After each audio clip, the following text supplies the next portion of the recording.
अरे अप्पू। हाँ भैया। अरे भौजैया सब पिछुआरिया में कहे जाती है बे? भैया हमको मालूम नहीं है, लेकिन कुछ तो गड़बड़ है। कोई माँ स्टूपिड होली।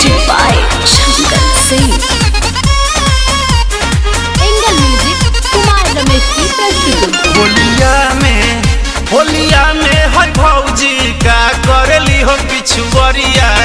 होलिया में हर भौजी का करेली हो पिछुआरिया। केहू आल रंगेला, केहू गाल रंगेला, केहू लहंगा उठा के सारा सर डालेला। होलिया में हर नवको का करेली हो पिछुआरिया। होलिया में पुरन को का धरेली हो पिछुआरिया।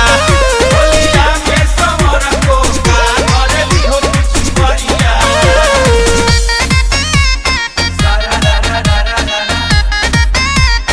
होली हो।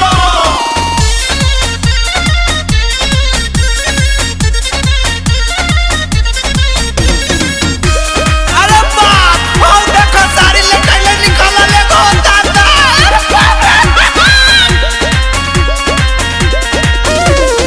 खोल के केवाड़ी तो यार के बोलावेली। पाई के अकेला पूरा हुरा में लगावेली।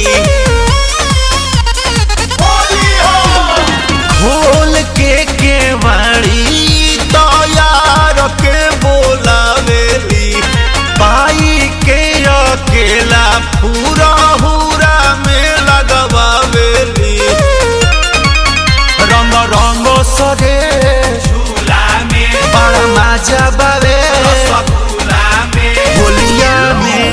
होलिया में संवर को का करली पिछुआरिया। होलिया में हर गोर को का करली हो पिछुआरिया। होलिया में पत्थर को का करली हो पिछुआरिया।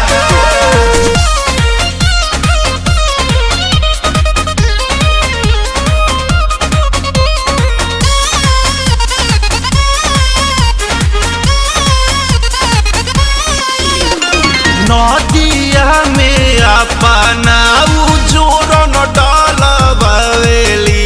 बढ़ावेली कले सौरा केस के खियावेली।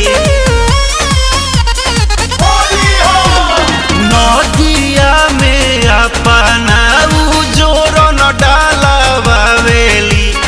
करेली कले सौरा केस के खियावेली। लाहे लाहे उतनाया पवन के होलिया में छिहत्तरो का करली पिछुआरिया। सत भत्तरो संगे छिन्नर झप खेलेली हो पिछुआरिया।